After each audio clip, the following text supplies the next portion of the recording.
패스트푸드와 요리는 둘 다 음식이지만 차이점이 있습니다. 패스트푸드는 우리가 말 그대로 빨리 나오는 음식이죠. 대표적인 패스트푸드점 우리 옆에도 있는데요. 맥도날드와 같은 세계적인 체인들, 햄버거 가게들이 있습니다. 얼마나 빨리 나오는지 요즘은요. 가게에 들어가서 기계를 작동을 하고 주문을 하고 하는 과정도 이젠 필요가 없어요. 드라이브스루 자동차로 그냥 가고 바로 주문을 하면은 그냥 거의 몇 초 이내로 나옵니다.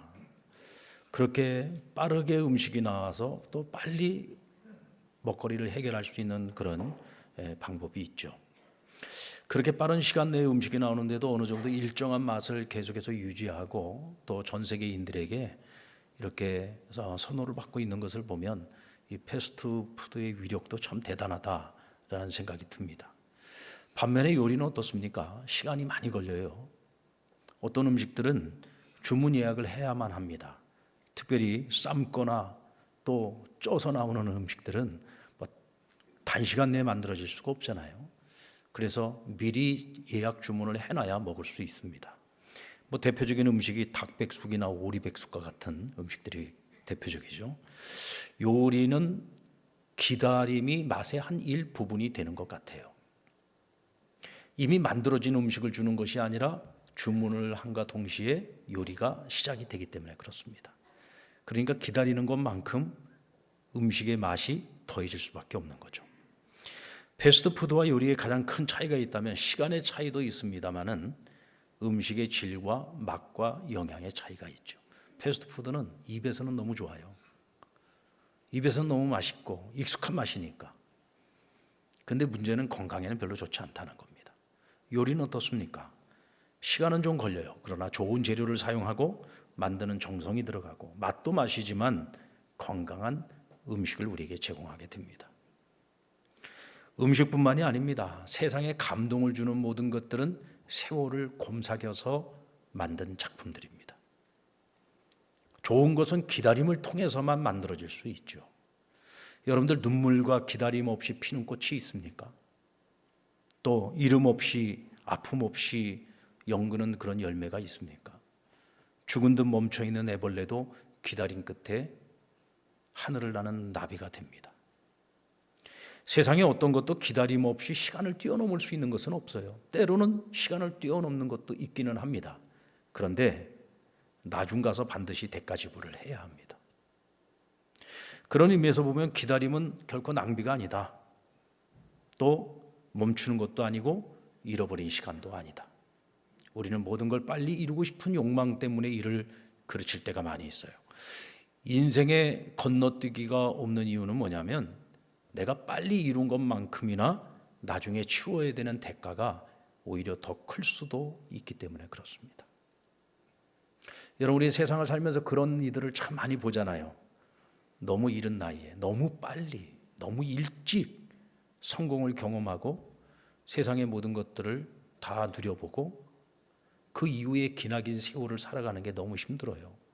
그래서 빠른 성공 뒤에 오는 대가가 너무 큰 경우들을 많이 보게 됩니다. 그러므로 서두르기보다는 기다림의 시간을 통해서 내가 만들어져 가는 것이 중요합니다. 세워져 가는 것이 중요하고요. 이루어 가는 것이 더 중요합니다. 기다림의 시간을 통해서 이루어지는 것들이 훨씬 더 지속성이 있고 안정성이 있고 좋은 열매를 거두게 됩니다. 그런 의미에서 우리는 먼저 우리를 기다려주시는 하나님께 감사해야 합니다. 아멘. 우리를 기다려주시는 하나님께 감사해야 돼요. 어거스틴의 고백록 중에 이런 찬양이 나옵니다. 전능하시고 좋으신 하나님, 당신이 우리 개개인을 돌보아 주실 때 마치 한 사람뿐인 양 돌봐주시고 또한 모든 사람을 돌보실 때에도 꼭 한 사람을 돌보시듯 하십니다. 이것은 어거스틴의 자전적 고백이죠. 그는 젊은 시절 하나님을 떠나 오랜 세월 동안을 세상에서 방황했습니다. 그 기나긴 시간 나는 하나님을 잊고 살았고 하나님과 상관없는 인생을 살았지만 하나님께서는 자신을 기다려 주셨다는 거예요. 그 기다림의 시간 동안 하나님 나를 사랑해 주셨는데 나를 어떻게 사랑해 주셨느냐? 세상에 단 한 사람 나밖에 없는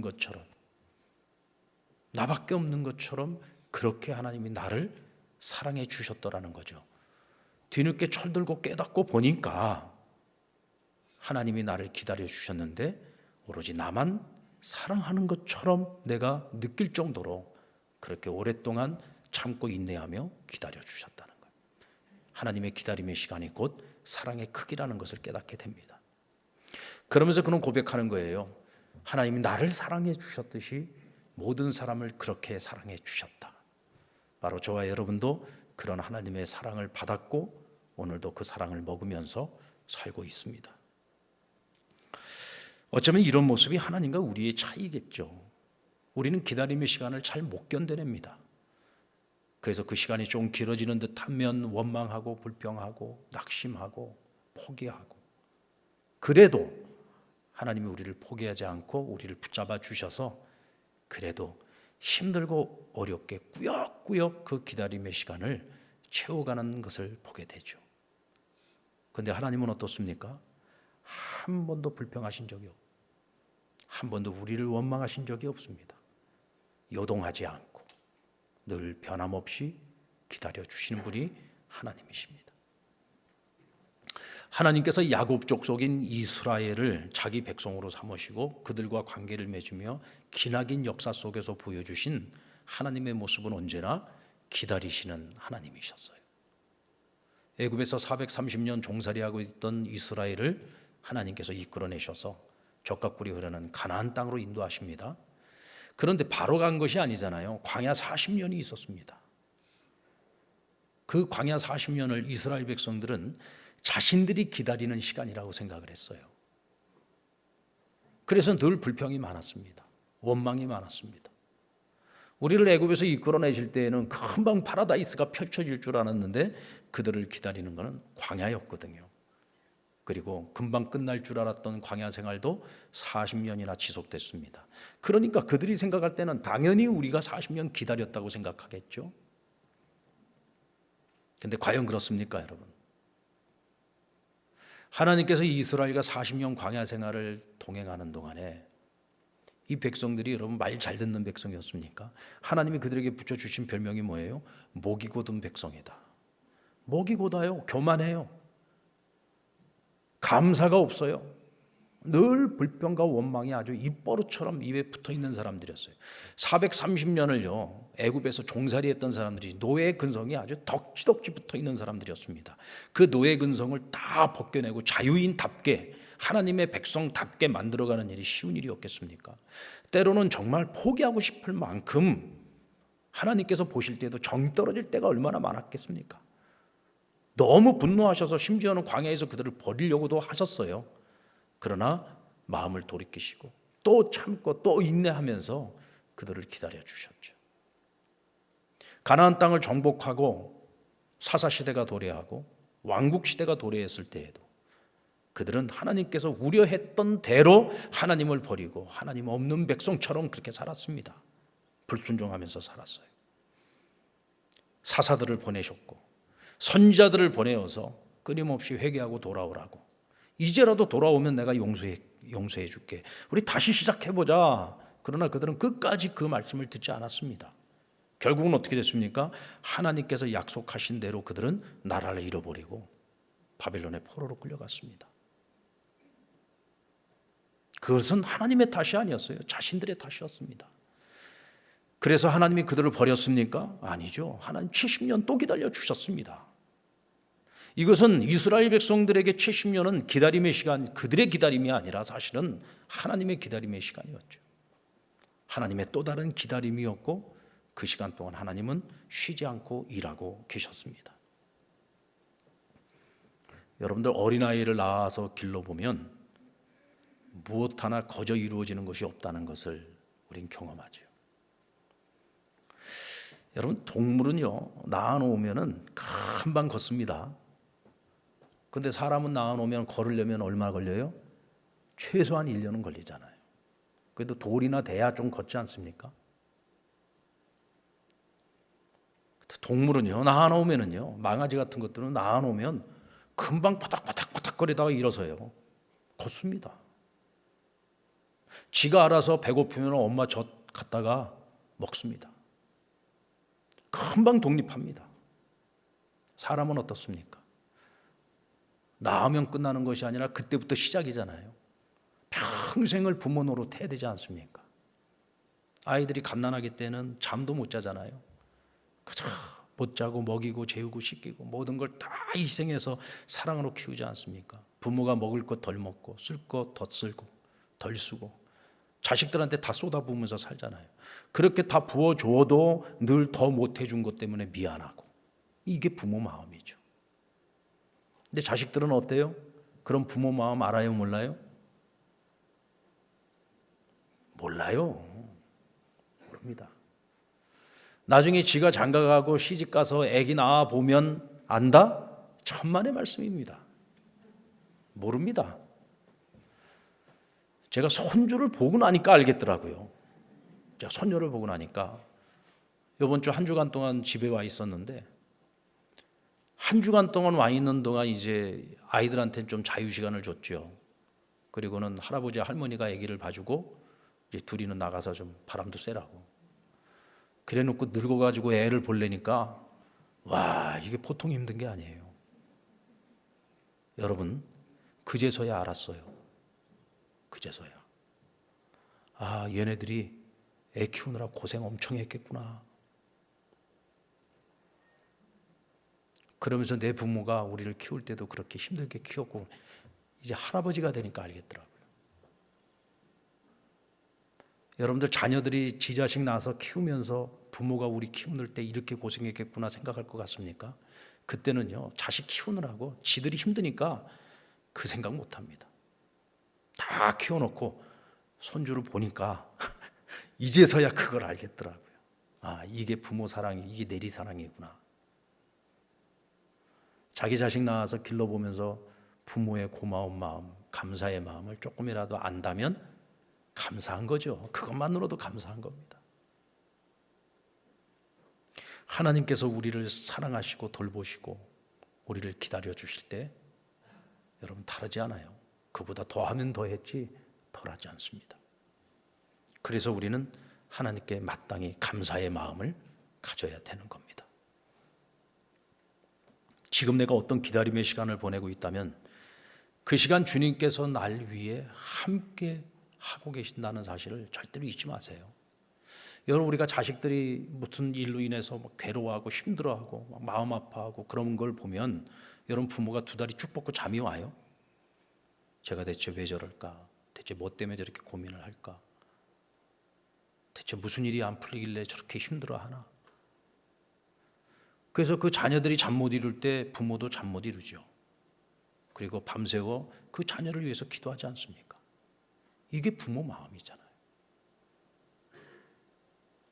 우리 하나님께서 우리를 사랑하실 때 다르지 않습니다. 그래서 하나님이 우리를 기다려 주시는 그 시간만큼 하나님 우리를 사랑해 주시는 겁니다. 하나님이 우리를 오래 기다리셨다면 그만큼 우리는 하나님 사랑을 더 많이 먹은 거예요. 여러분, 자식들이 여럿 있어도 아픈 손가락 있잖아요. 그 아픈 손가락에게 훨씬 더 많은 기다림의 시간이 필요하죠. 그만큼 사랑이 더 갈 수밖에 없는 거예요. 똑같은 겁니다. 내가 하나님께 아픈 손가락이라면 그만큼 하나님이 나를 기다려 주신 시간, 나에게 쏟아부으신 그 사랑의 크기는 다른 누구와도 비교할 수 없을 만큼 큰 사랑을 먹고 살아온 거예요. 그래서 우리는 나를 기다려 주신 하나님께 감사해야 됩니다. 아멘. 우리 한번 가슴에 손을 얹고 한번 따라 볼까요? 하나님, 기다려 주셔서 감사합니다. 감사합니다. 그리고 우리가 기다릴 수 있어서 감사해요. 우리가 이제는 기다릴 수 있어서 감사해요. 여러분, 기다림에는 항상 약속이 있어야 됩니다. 약속이 있는 기다림이어야 허무하지 않죠. 왜? 우린 약속이 이루어질 것을 믿고 기다리니까. 오늘의 시편 저자인 다윗은 1절에서 내가 여호와를 기다리고 기다렸더니 귀를 기울이사 나의 부르짖음을 들으셨다. 다윗이 하나님을 찾고 부르짖을 때 그는 기다리고 또 기다렸다 그랬어요. 여러분, 믿음의 사람 다윗이라고 해서 기도하면 하나님이 금방금방 응답을 해준 게 아닙니다.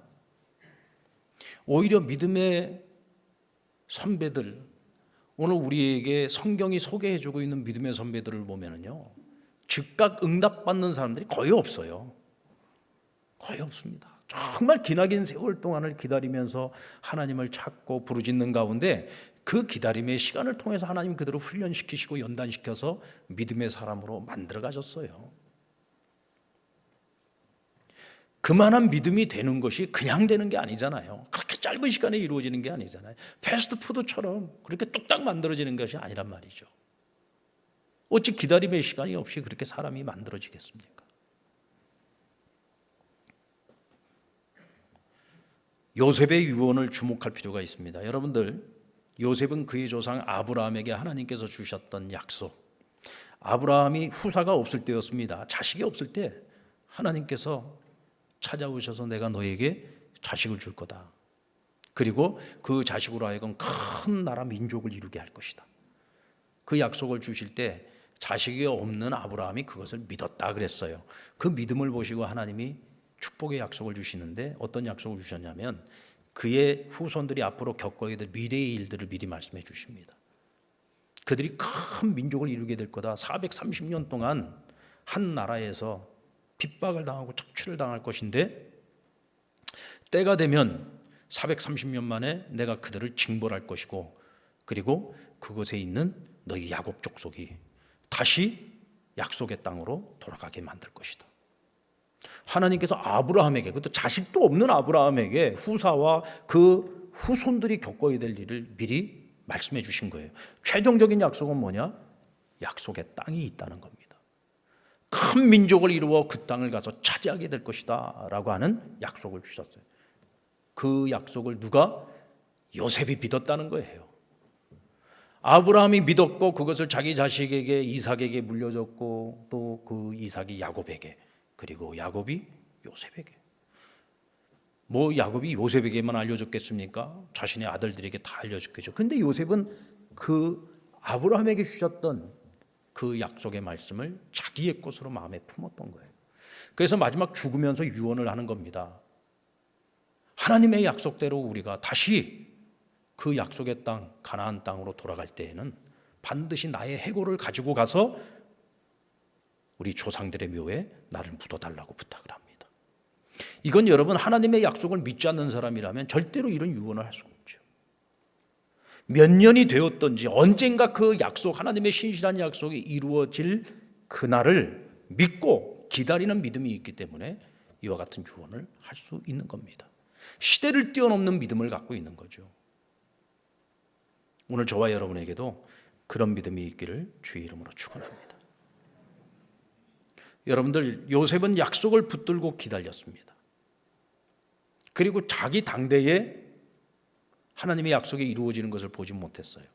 하지만 그가 기다렸던 그 기다림의 시간이 헛된 시간이었습니까?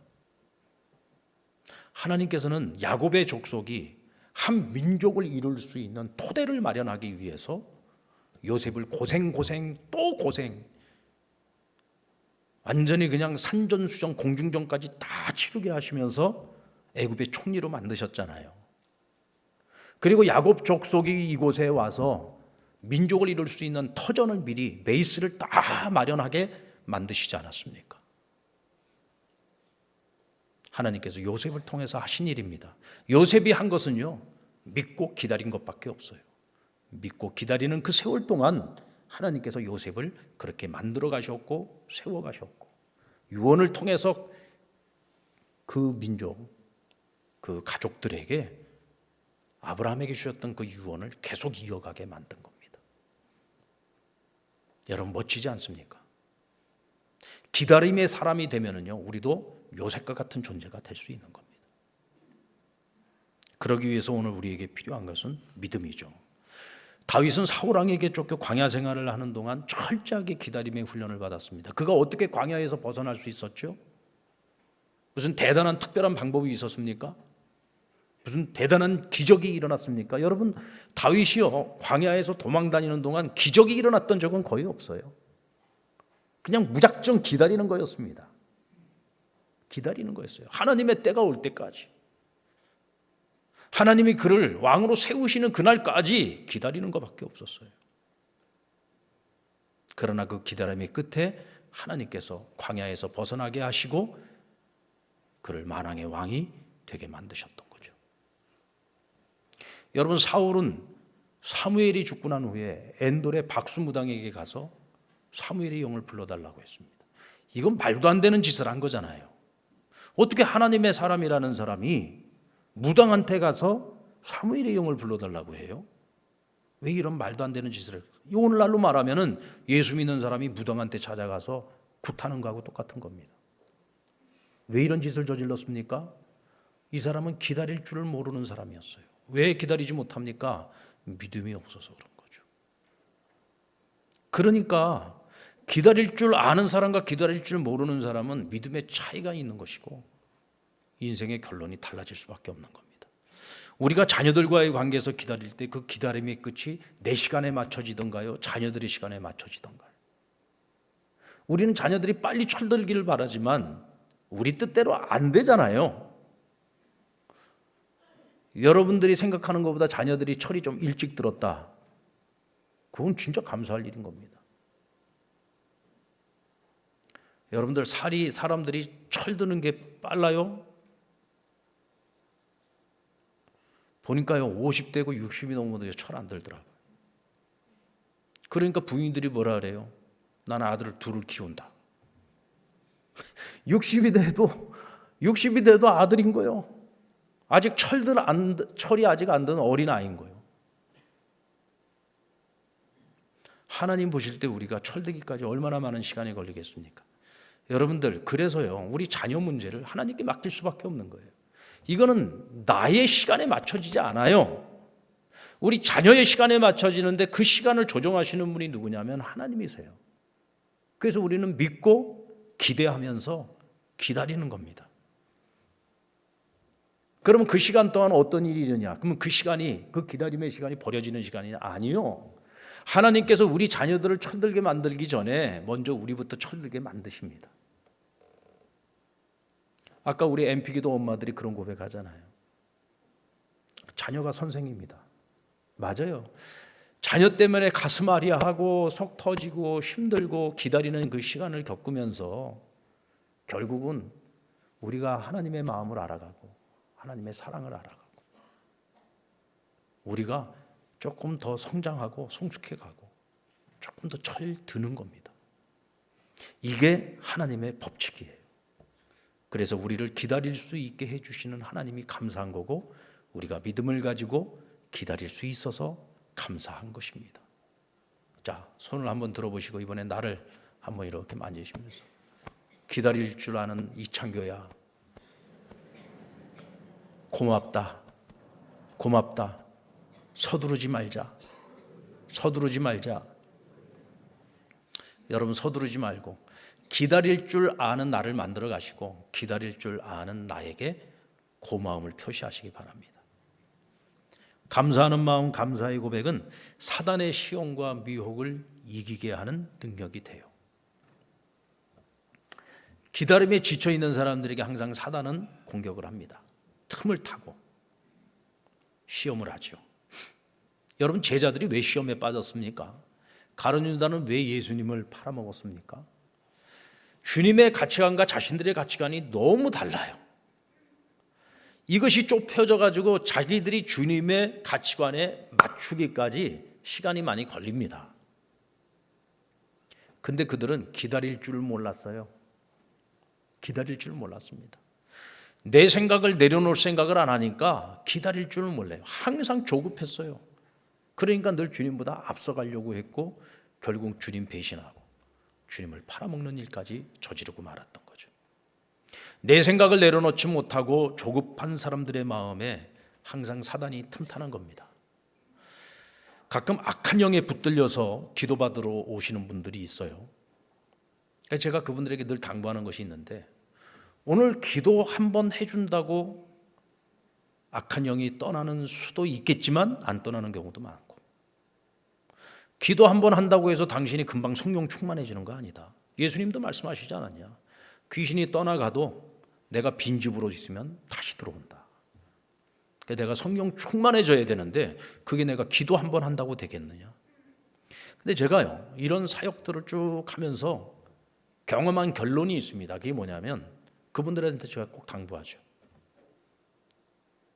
당신들의 입술에 어떤 언어가 있는지 한번 잘 생각을 해봐라. 보면은 거의 대부분이 부정적인 말, 불평, 원망으로 가득 차 있어요. 낙심의 말로 가득 차 있습니다. 그게 제가 그래요. 당신의 언어가 바뀌지 않으면 사단이 떠나지 않는다. 이제부터는 불평거리, 원망거리가 있거들랑 하나님께나 사람에게나 똑같이 하나님 감사합니다. 아무개야 고맙고 감사해. 감사의 언어로 바꿔라. 사랑의 언어로 바꿔라. 근데 참 재밌는 건요, 악한 영이 들어가 있는 사람들은 아무리 그렇게 감사합니다, 사랑합니다를 고백하라고 해도 이게 안 돼요. 안 돼. 앞에 얼굴을 대놓고 하세요, 하세요 아무리 얘기를 해도요, 입이 안 떨어져요. 왜 그런 줄 아십니까? 악한 영이 그 입을 딱 막고 있는 거예요. 그 마음을 막고 있는 거예요. 싫대요. 하기 싫다는 거죠. 이때 우리가 같이 기도를 해주고 계속해서 당부를 하면 어느 순간부터 입이 열려요. 억지로라도 하나님 감사해요, 하나님 고마워요, 하나님 사랑해요. 이 고백이 어느 순간 나오기 시작하면요, 얼굴 색깔이 바뀌기 시작합니다. 여러분, 사단은 절대로 사랑합니다, 감사합니다, 긍정과 믿음의 언어를 가지고 있는 사람에게 접근하지 못하고 그 영혼에 틈타고 들어가지 못해요. 혹시 들어가 있어도 뭐 나사렛 예수 이름으로 명하노니 떠나갈지어다. 네, 그것도 능력이 있습니다만은 그보다 더 강력한 대적 기도가 있는데 그게 뭐냐? 하나님 감사합니다, 하나님 사랑합니다. 마음이 안 되면은요, 입술에 고백이라도 있어야 돼요. 입술로 먼저 고백을 하면 마음에 어느 순간부터 사랑의 마음이 생기고 감사의 마음이 생겨요. 내 영이 맑아져요. 내 영이 깨끗해져요. 그러면 사단은 더러운 걸 좋아하기 때문에 깨끗해진 영 안에는 있을 수가 없어요. 그러니까 떠나는 거예요. 그런데 내 영혼의 이 집이 더러울 대로 더러워 있는데 악한 영이 떠나주기만을 바란다? 안 떠납니다. 이렇게 좋은 집이 있는데 왜 떠나겠습니까? 어떻게 청소를 해야 됩니까? 사랑합니다, 감사합니다, 용서해 주세요, 미안합니다, 고맙습니다. 이런 사랑의 언어로 충만한 인생을 살아갈 때 절대로 사단이 틈타지 못하고 악한 영이 틈탈 수 없는 겁니다.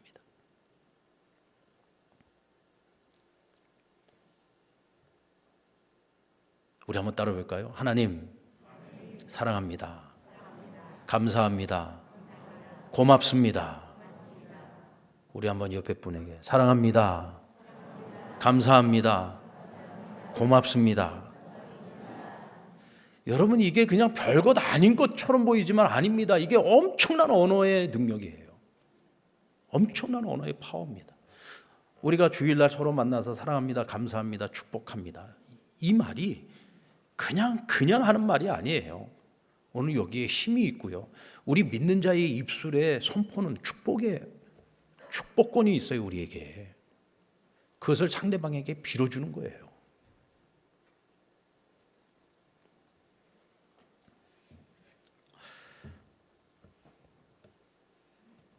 이 절 말씀, 3절 말씀 우리 같이 한번 읽어볼까요? 2절 말씀, 3절 말씀입니다. 시작.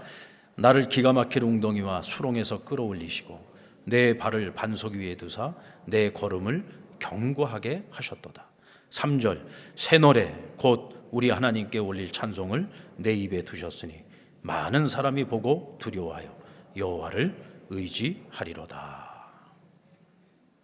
기다림 속에 하나님을 찾고 부르짖었던 다윗은 나를 기가 막힌 웅덩이와 수렁에서 건져내시는 하나님의 손길을 경험합니다. 그리고 나를 반석 위에 두고 내 걸음을 견고하게 만드시는 하나님을 경험했어요. 그래서 그가 새 노래로 하나님을 찬양한다고 했을 때 이 새 노래는 뭐냐? 내가 기다림 속에서 경험하고 만난 하나님을 찬양하고 노래하는 거예요. 이때 많은 사람들이 그 노래를 듣고 하나님을 두려워하며 그들 또한 하나님을 의지하게 됐다라고 고백을 합니다. 여러분, 다윗의 이 고백이 저와 여러분의 고백이 되기를 원합니다. 하나님께 감사하고 기다릴 줄 아는 나를 감사하고 기다리는 동안 악한 영이 틈타지 못하도록 여러분들 감사의 언어로 우리의 삶을 갖고 가시기 바랍니다. 이때 오늘 우리가 부르는 노래가 세상을 변화시키고 세상이 하나님께로 돌아오게 만드는 놀라운 기적의 역사를 만들어낼 것입니다.